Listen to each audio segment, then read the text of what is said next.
Okay, good afternoon to everybody. Today we will start our first sessions of ADDS, Advanced Drug Delivery Systems. In that, I choose the topic for the today's lecture. It is from the novel drug delivery systems. I had choose these topics only because of firstly to create the interest in students regarding the advanced drug delivery system. That's why our today's topic is on mucosal drug delivery system.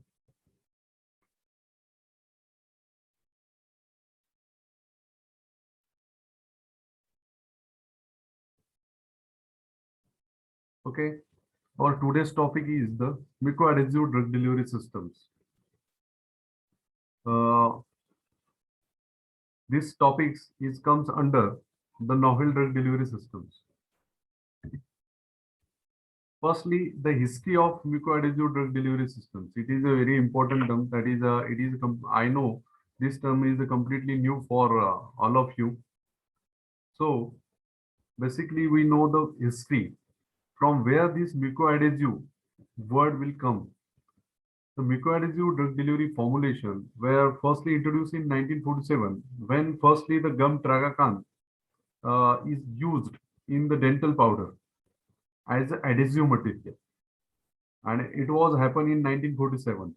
From that, the adhesive term means adhesive material will be utilized for the development of various dosage forms.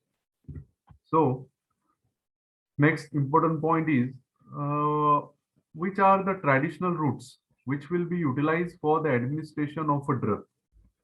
Generally, it is categorized into the two, that is the enteral route and parenteral routes. Under the enteral routes, there are the two important routes, that is the oral and another one is the rectal. And in parenteral, there will be the intravenous and intramuscular.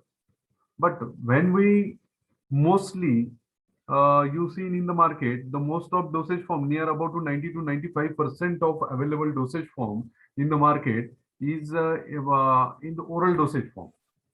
So maximum patients or pharmacists will give preference to the oral dosage form or oral drug delivery. But this oral drug delivery is having the certain disadvantage. For example, whenever we administer the drug via oral route, that time the first pass metabolism is there. Second one is the pre-systemic metabolism is there.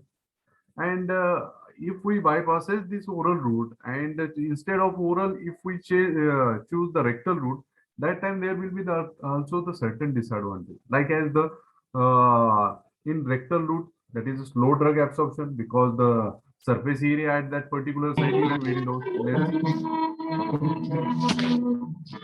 Please, I'm request to the audience. Please mute. Okay, thank you. The second one is the rectal, and rectal will be also having the certain disadvantage like as the slow drug absorption and the patient compliance. And when we go for the intravenous or intramuscular, there will be the common disadvantage, that is the localized pain. That is a painful therapy. And in case of IV route, there will be it will not suitable for the sustained release. And intramuscular, it is unpredictable release rates because it will be depending upon the drug distribution in the muscles. So these are the disadvantages of these traditional routes. So where there are any alternatives for this traditional route? The answer is yes. The first one is the transdermal. The first one is the transdermal. But transdermal route will also having the certain problem, like as the permeability issue. Because if we compare the permeability, the very less permeability of a skin, very highest permeability is from the mucosal layer. Means mucus layer is having the highest permeability as compared to the our skin. So there is the permeability issue. And second one is the potent drug is not suitable for the transdermal route because of the due to this permeability. So any another alternatives are there? Answer is yes. That is the orotransmucosal. That is the orotransmucosal. But during the if we can develop the orotransmucosal drug delivery, that time also there will be the certain disadvantage. Like as the first one is the bioadhesion issue. How can you attach that device or whatever dosage form you had developed? How will you attach that device at this particular location? Because the oral mucosa means it is a slippery in surface. So that is the bioadhesion issue. And second one, important things relating to the mucosal route, it is the better permeability as compared to the as compared to the skin or as compared to the transdermal route. Mucosal route is having the greatest permeability. So it is a good alternative. Then why we not go for this route? So definitions. There are a certain definition for your understanding. There are three basic definitions: adhesion, bioadhesion, and mucoadhesion. Very slight difference is in between these three definitions. Adhesion means ability to stick or to adhere. Means when the two things will get attached with each other is known as the adhesion. Okay. Second one is the bioadhesion, the attachment of a synthetic or biological macromolecules. Please listen. Attachment of a synthetic means any derived product or biological macromolecule to what? To the biological tissue. To the biological tissue. If a such adhesion is there, that time that adhesion is known as the bioadhesion. So what is the difference between the bioadhesion and mucoadhesion? Very slight difference. That same attachment of synthetic or biological macromolecule to the mucus or mucous membrane. Means instead of a biological tissue, consider as this lip is considered as a biological tissue. Okay, this nose is considered as a biological tissue. But instead of this biological tissue, if we attach our synthetic or biological macromolecule to the mucosa or mucous membrane, that time that system is known as the mucoadhesion. Next one is the mucus. What is meant by the mucus? Mucus is nothing but the translucent viscoid secretion which is forming the continuous gel-like blanket adherent to the epithelial area. Okay, uh, means the cells which is present on the surface of the your skin or GI tract, that is the epithelial cell or epithelial surface. On that epithelial surface, there will be the formation of a gel-like blanket.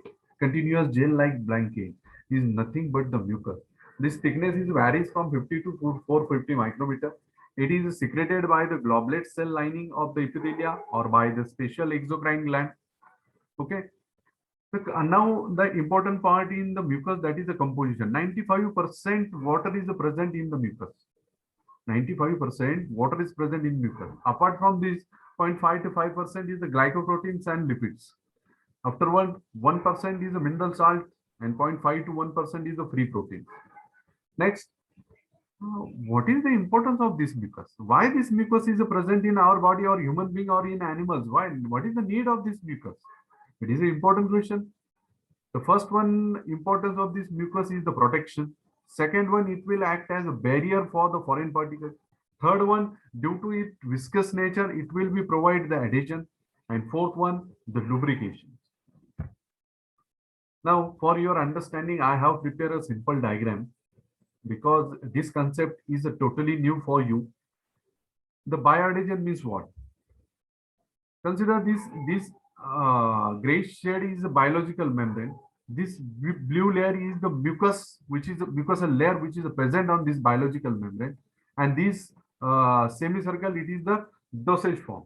When the bioadhesion is a takes place, that dosage forms will get attached to this mucus layer or will get attached to this biological membrane through this mucus layer. It is called as this terminology is called as the bioadhesion. This is a very important circle, which will be also important as per the bio. Yeah, already this topic is also covered in your biopharmaceutics, according to the my knowledge. So, what pathways to bypass? Now, uh, you listen carefully. Whenever any dosage form, either oral or a liquid, we can administer 90 to 95% by oral route. What exactly happen whenever we administer the any drug or dosage form via oral route? Consider this is the liquids or capsule or semi-solids or tablets we administer via oral route. Are you hear me? Anyone please give your response? Anyone? Yes, sir. Okay, it is visible to everybody, na? This presentation is visible to everybody. Gange? Yes, sir. Visible. Yeah, okay, okay. Chalo. So when we administer this liquid dosage form or this solid or semi-solid dosage form via oral route, what exactly happen after its oral administration? It will enters into the stomach. After entering into the stomach via the portal circulation, it will enters into the liver. And you already know that after means whenever drug or dosage for drug is enters into the liver, after that it will get into the systemic circulation. But the liver is the major organ which will be responsible for the metabolism of a drug, because the largest number of enzymes which is present in the liver which will be metabolized